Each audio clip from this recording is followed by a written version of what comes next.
to another senior bird, and that would be the green one. That's Rio. Hi, Lenore. How's it going? Hi. We're doing well. We're enjoying a snack while we're on the call. I realize his butt is facing everybody, but it's a pretty butt. Yeah, This is Rio. He's a blue-fronted Amazon, so when he turns around, you'll be able to see his face.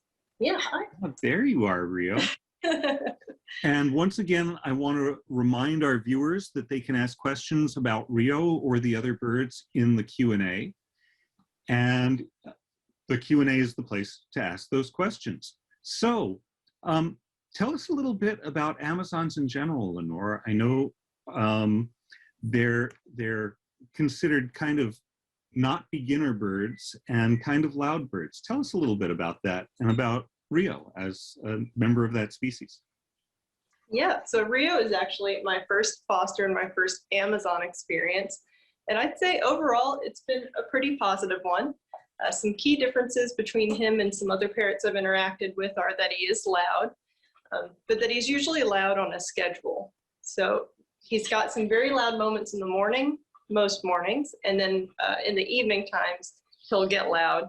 But for the most part, Rio's actually a very quiet bird. I'd say probably 80% of the day, he's not making that much noise. He is not super beginner friendly because he has some aggression around hands. I'd say it's more of a fear reaction than an angry reaction, but he Usually is. likes people talking to him more than he likes people in his personal space. Got it. Right. Yeah. So not so much a handle me bird, but a talk to me and interact with me bird, as many are. As he gets more comfortable, as he gets more comfortable, he actually will stand very close to me while I talk. He just doesn't want to be touched. Neat. Do we know about how old he is and how he came to Mickaboo? Hi, Rio. Yeah, here he comes close to my head. He is about 40 years old, and he came to Mickaboo after being raised in the same household by a woman who was moving to an assisted living facility and whose family couldn't take care of the bird. He was actually a part of a pair. He came with an African gray, and the African gray was with Mickaboo up until this last year where he passed away. Mm-hmm. And that's when Rio came to live with me and my African gray to see if he could make a new buddy. And did he? He did not. But I think it's just my African gray is about 20 years old. And I like to describe it like you're sharing a train car with a stranger, and you're a 40-year-old and they're a 20-year-old, you're not going to have that much to talk about. Mm-hmm. And you might not have the same interests, but they can both sit on this stand here and they share it fine. There's not any aggression or anything. So he's a good bird for somebody who might be looking for an additional bird. Right. And that raises a really good point. Just like we said earlier, you know, birds form strong relationships, but they choose who they form those relationships with. And so 40 is kind of middle-aged for an Amazon. They can live to be quite old, 70, 80, or even older. So Rio's still got a lot of good years in him. How's his health? Yeah, so I'd say he's on track to be one of those, 70, 80-year-old birds. He's got a little bit of arthritis, which he takes the medicine for in the mornings and in the evening times, just on top of his food. It's really easy. He always eats it first, so it's not an issue giving him any medicine, and he's got plenty of energy. Yeah. We took him to the vet, and he was perfectly healthy. Blood tests all came back. He's a super healthy bird, so I don't see why he wouldn't last another 40 years. Yeah. He's very, very agreeable, nodding his head quite a lot. Mm-hmm. You mentioned him being noisy in the morning, and I remember there was kind of a sweet story about that. He has like a bell he likes to ring, something like that. Yeah, so he has a bell that's inside his cage, and it's his favorite bell, though he has two that'll ring, and he'll hold it in his hand with one hand, and he'll sort of shout. And I like to think of it as him shouting, "I'm so happy, I'm having such a good time." But occasionally he'll also use it as "I was having a good time and I ran out of food." So it's sometimes a dinner bell. And I think what I remember you saying before is that it's so cute that sometimes you forget how loud he is, which is for sure. Really, really sweet. Especially if he dances with it. If he does the ringing and the dancing, you'll let him scream the whole day, probably. He's really, really a beautiful and sweet bird. You mentioned that he's a little bitey around hands. So can you talk a little bit about living with and caring for and interacting with a bitey bird? And can that be a satisfying relationship? Yeah, so I'm pretty confident when it comes to birds, and I've been bitten many times. And Rio's actually only ever gotten me once. I think most of the time he's like, it's a bark worse than his bite scenario, but he's mostly aggressive around his food. So for us, we have a cage where you put the food in from the outside. And so that sort of helps us with that behavior. And then if he starts getting really lungy towards the food, what we do is we just wait, and he'll sort of step back and realize that he wasn't behaving nicely. So he's very trainable, and he's not, a danger, I would say, to most bird owners. And he's happy spending time out of his cage. Because of the arthritis, does he fly much? And does he need other special accommodations other than his medicine? No, he doesn't need any special accommodations, and he also doesn't fly, which is good because we actually have a household with cats and dogs. And so Rio is very good about staying on his cage, even if he's sitting on top of it. And he just sort of likes to watch the cat do its thing. Has he shown a gender preference? He seems very comfortable with you. Yeah, so I'm his favorite, but I think that has more to do with the fact that I work from home. So he's with me all day. I think that he would be open to a male owner as long as that owner was willing to give him his favorite treats.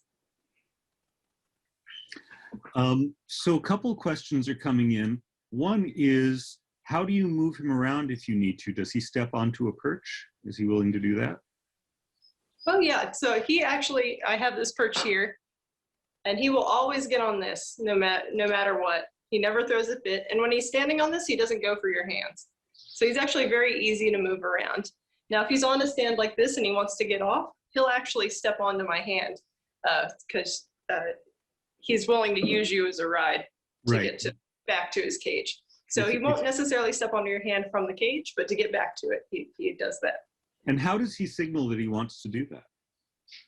He'll actually get pretty chatty. So right now you can sort of see him dancing around. This is like sort of the precursor. The stand is his favorite for about 5 minutes, and then he gets a little antsy. Right. To get back home. Someone asked, why doesn't Rio fly? And I think we touched on that. He's got some arthritis, so, Yeah, so you'll notice if he stretches his wings out, they don't stretch all the way. And I think that just has to do with that arthritis. But he doesn't act like he's in pain or anything, just. As someone who has not likely to see 50 again in my rear view mirror, my joints hurt sometimes too, so I get it. I totally get it. Someone also asked, will a bird like Rio eventually step up if trained with patience and love? And the question is really a great question, but not for the reasons perhaps that it was asked. And that is that, in a sense, there is no other bird like Rio. These birds are as individual as we are. And some birds who are a little afraid of hands and bitey learn to step up pretty easily. Some learn to do it over a period of years for one person or for two people and not for others. And some decide that they prefer to keep their own physical space. So it really varies, but we can see that Rio is willing to step up in certain instances. Yep. So for this particular bird, he will do that. What does Rio eat? Obviously, he's a bigger bird than we've been seeing before. So what kind of things does he like? So Rio is actually really good about eating pellets. So he eats his Zupreme natural pellets, no problem. The thing is, he likes to make soup. So some people who are bird owners might know what that is, but he prefers his food wet. So the granola that we put his medicine on, he doesn't dip in the water, which is good. But he will go back and forth between his food bowl and his water bowl, dipping his pellets in the water. But then veggies and things like that, he eats dry. Right. And what kind of veggies does he like? So he'll eat, of course, the peas carrots and corn mix that a lot of people can buy at the grocery store. He'll eat that pretty well. He'll eat all the corn out first because that's his favorite, just like humans. Oh, yeah. The most unhealthy one is the favorite. But then he'll eat like salad greens and stuff too. Neat. A couple of people have mentioned pellets. There are a couple of companies like Supreme, like Harrison's, that make very well-researched, very nutritious for bird high quality pellets that can make up a good portion, about 40% of a bird's diet. And then veggies and stuff are great. I think you mentioned having a dog. Someone was wondering if he might be okay around a dog. Yeah, I actually don't have a dog. I got my lines mixed up, but the former foster parent did have a dog that came from when he was living with the African Gray, and he's fine with it. I think it's just a matter of if your dog is bird curious, that might become an issue. But in terms of him, he just sort of likes sitting at the top of the cage and watching whatever animals are in the room with him. Right. He doesn't show any fear reactions. Hi, Rio. What a sweet and handsome bird you are. My goodness. Yeah. I don't know if anyone heard him say hi, but he's saying it because I've got almonds behind the camera. And so sometimes he'll say that in order to get one. Hi. Oh, hi, Rio. That was very well done. So in our last couple of minutes, anything else you'd like to share about Rio that a potential adopter would find it helpful to know? He loves people talking to him, and he'll actually try and talk along with you. It's very cute. He moves his mouth and makes little squeaking noises, but it's not very loud. And so when we first had him come here and I was interacting with him, I thought maybe he was having some sort of like bad reaction, but it was just him trying to talk with me. And it's very, very cute. So if you're someone who likes to sing to your birds or practice lines for a play or anything like that, he'd do great in your house. Thank you so much, Lenore. Thanks for sharing, Rio.